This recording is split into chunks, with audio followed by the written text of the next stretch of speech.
What Hayden has done is given you some insight, maybe into what drives NTUs even in your own business. And what I'm going to try and do now is give you some tools or some ideas or ways of thinking about things to helpfully reduce that NTU rate for you even further. And it's based on, as Hayden said, my 35 years of underwriting experience, some of it very late at night or early in the morning. I'm not sure if the late at night, early in the morning was different from the during the day underwriting, but probably.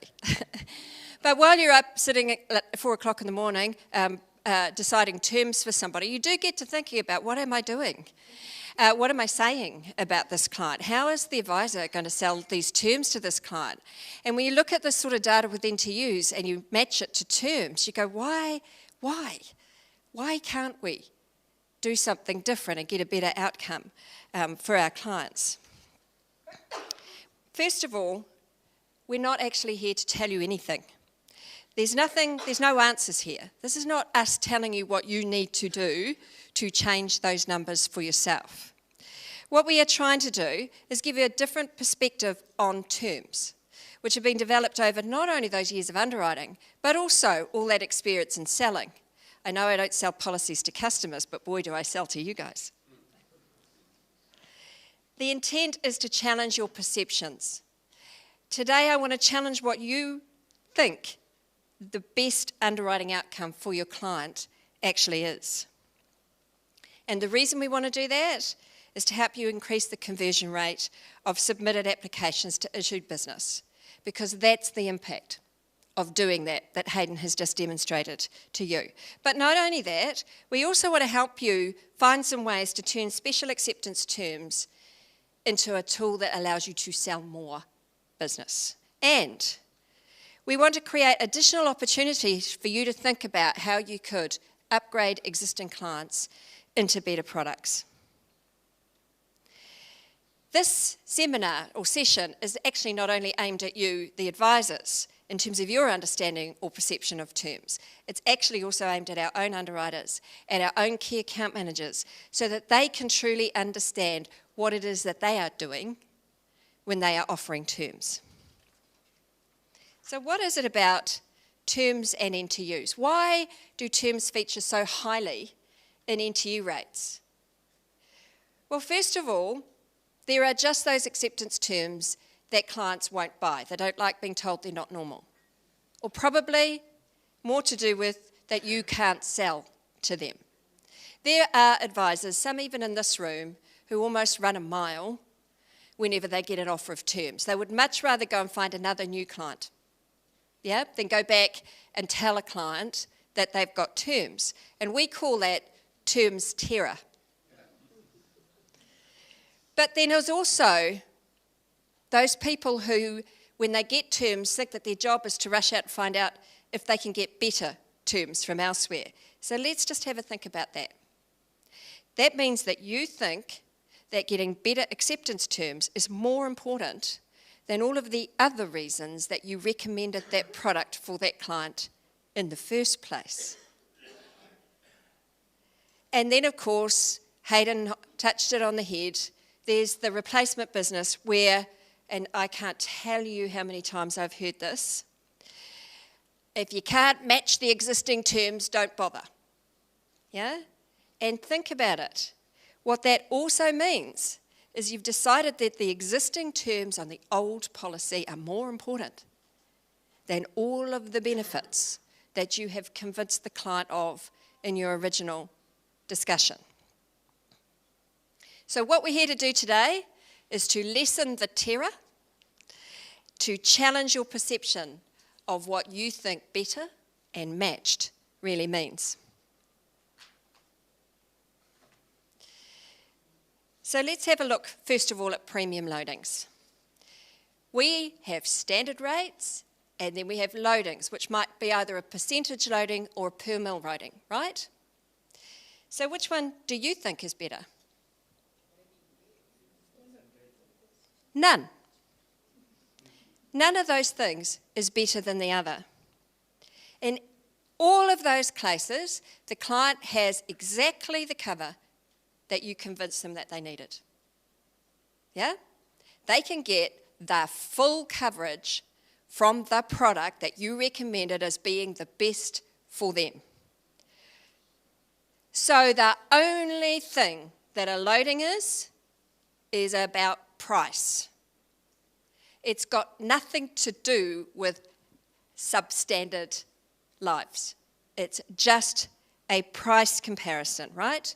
So there is no point comparing terms.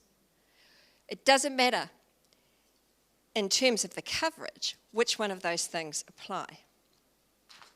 So let's have a look at comparing prices. We've got this case, as I've quoted, and these are real numbers that I've quoted, coming up. So this is an average family, husband, wife, and various levels of cover, right? Let's have a look at this. As you can see up there, Company P is cheaper for that mix of benefits. It also has the highest rated product. Now let's have a think about this. In those circumstances, you could argue that the cheapest premium is standard rates, yeah? And then anything above that premium is effectively a premium loading, isn't it? So I've represented up there what those percentages look like, yeah? And don't forget, in terms of accumulated premium, particularly if, for example, Company P was us, it doesn't matter if it's us or not, it doesn't matter which company it is, it's the principal, but let's say it was us, then the accumulated premiums, that loading gets bigger and bigger over time as the premium discount kicks in, right? That difference in premium, right? All right. Okay, so let's say instead that Company A and B accept that client at standard rates, but Company P doesn't. They go, no. Life Assured 2 has to have a 50% premium loading for family history, right? Which one's better? Well, let's have a look at this. Here's the premiums with the loading in it. It just so happens in this circumstance that Company P is still cheaper. And all that has happened is the other two companies that were effectively loaded, their loadings come down a bit, yeah? So does it matter that they've been loaded plus 50%? Let's move on to exclusions, yeah? And removing covered conditions, which are the common things you get when it's not a loading, yeah? Let's exclude this or let's remove a covered condition. All right, so we're used to standard rates, exclusions, or removing covered conditions. So how should we have a look at that? Let's have a look at the impact on cover. Obviously, if you submit an application for a product and it comes back with an exclusion, that's not as good as what you applied for with that company. But is that necessarily true compared to another company? So they may not have given you a personalised exclusion on that cover, but you need to take into account all of the features and benefits and all of the standard exclusions and that exclusion, right, to determine which one's better for the customer. So I'll just demonstrate a bit, yeah? Company P has all of the major things that you want in that particular type of product and none of the standard exclusions that you would be worried about in that particular type of product. But Company A is missing a feature and it has 3 exclusions, and Company B's missing a couple of features and it's got a standard exclusion. So, if Company A's and B's both accept the cover at standard rates, but Company P says, no, Life Assured 1, you have to have an exclusion, let's say it's for your back, which one's better? Well, this is what it looks like. There's the features that you covered. So you could argue that if they're important features, not being there is effectively the same thing as an exclusion, right? It's not covered as excluded, right? And then you've got the standard exclusions, and there's Company P with the one personalised exclusion. So if we look at that bottom table, that's the number of exclusions each company has got. Now, they're not a direct swap, right? But they're also not a direct, as soon as you've got an exclusion, it's not as good as standard rates either, is it? So it becomes, it becomes a conversation around a trade-off Yeah, you don't get this, but you get all of those. Whereas over here, you don't have these things, but you don't have that, you don't have that exclusion, right? So let's have a look at the big picture. So companies A and B now have accepted both lives, standard rates, yeah? And company B has said, no, one life's got a 50% loading on the trauma, and the other one has got an exclusion, a back exclusion, yeah? So let's have a look at what that looks like. Here's the premium, remember, even with the 50% loading in, it is still cheaper.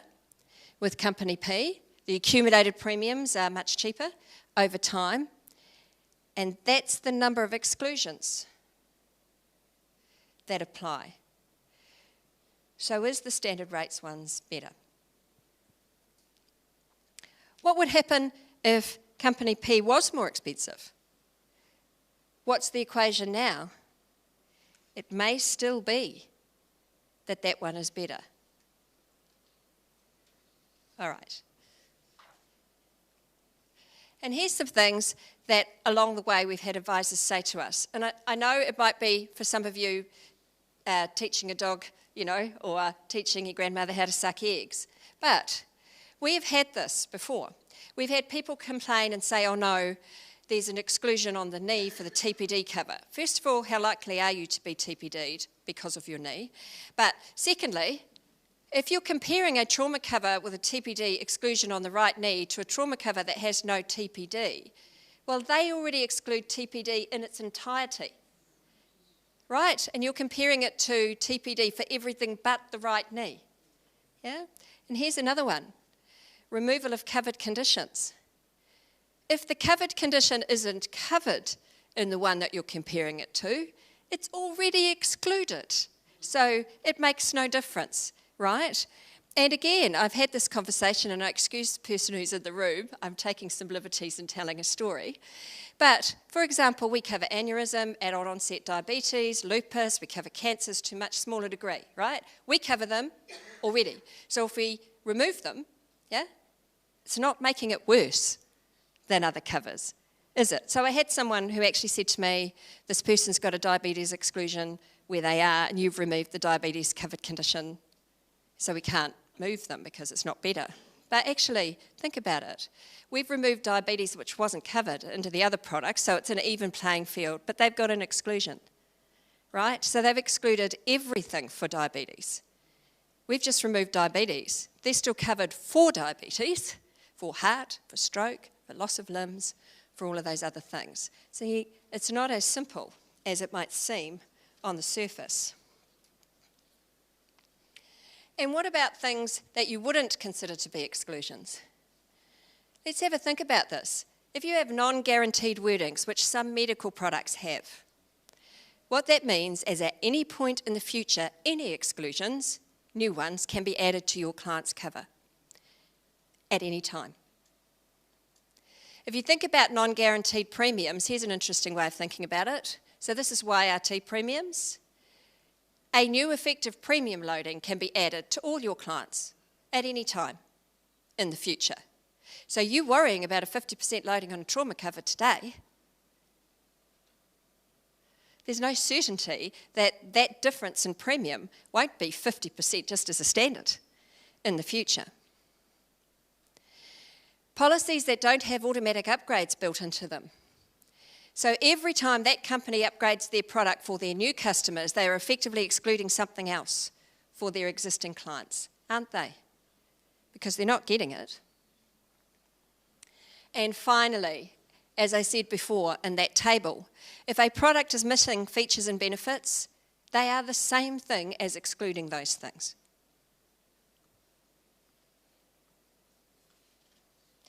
The other thing that I've heard before is, you've loaded it, but I can get it for standard rates over there with an exclusion.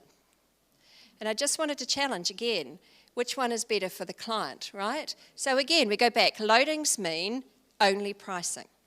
The client is covered for everything, right? So you may have to pay more for the cover that they applied for, or they may have to reduce some cover to try to match the original premium, but they're covered for everything.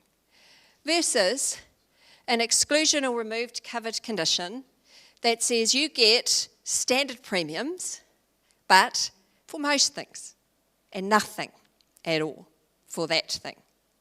Think about this. We don't reduce the premium when we exclude or reduce or remove a covered condition. So they're effectively getting an exclusion and a loading, right? Because we're charging them the same thing for less cover, yeah? So let's have a look at this. This is the same scenario that we looked at before. So when they were standard rates with Company P, they were $456. And then Company P loaded the trauma cover on that life by 50%. The premium went up to $473. It's a loading of plus 50% on the trauma cover, but it's a 4% loading on the total premium, right? So 50% sounds scary, 4% doesn't really, does it? But that's what it is, that's what it means. And don't forget, even then, that company was still the cheapest, right? Let's say the client said, yep, but I only want to pay $456, yeah? So you could achieve that by reducing the lump sums on each life from $200 to $185 and the mortgage repayment by $100 a month each. Gives you the same premium you started with. So they're all covered for slightly less, but that's not a very big reduction in cover, is it? Yeah? And by the way, there's no rule that says if you load the trauma cover by 50%, you have to reduce the trauma cover to get it back down to the premium, right? It's the total premium that counts, right? So this is small reductions in cover versus the very big reduction in trauma cover you would have to make if you tried to change that premium, right? So the only thing you have to determine then is, okay, so if the difference in cover is 15 grand on lump sums and $100 a month on the smaller covers, is that worth the trade-off for an exclusion that you said bigger sums assured for most things and nothing at all for some?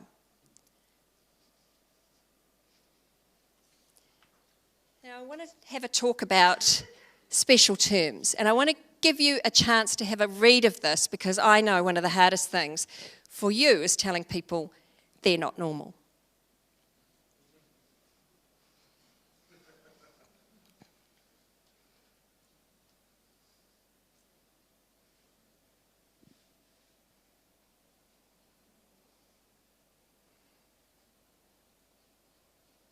You read that? And how about if it was a loading?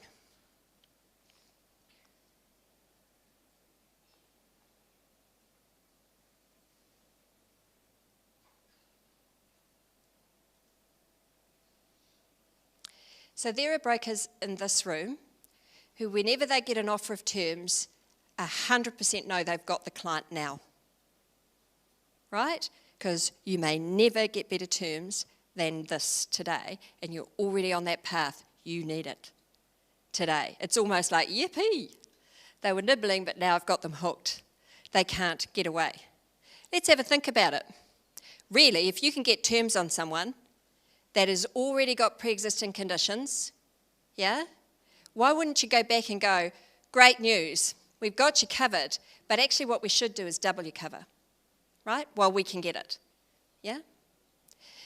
If you're going back and saying, great news, I've got you covered, you should double your cover, how likely is it that they're going to want to reduce the cover to get the premium down? Yeah? Becomes a conversation between what you've already recommended and what they ultimately take, not the other way around. They need you. This is the best news ever. What I hope that I've done, by challenging your thinking in terms of what is better and best, is to get you thinking about why am I running around trying to get better acceptance terms, yeah, at the expense of better product, yeah, that I've made the decision to give. Why aren't I just selling these terms, yeah? Can we do questions at the end? Would you mind? Okay, let's have a look at replacement business, because I know this is the one you're all scared of, right? Not getting it wrong for replacement business, for your client, right?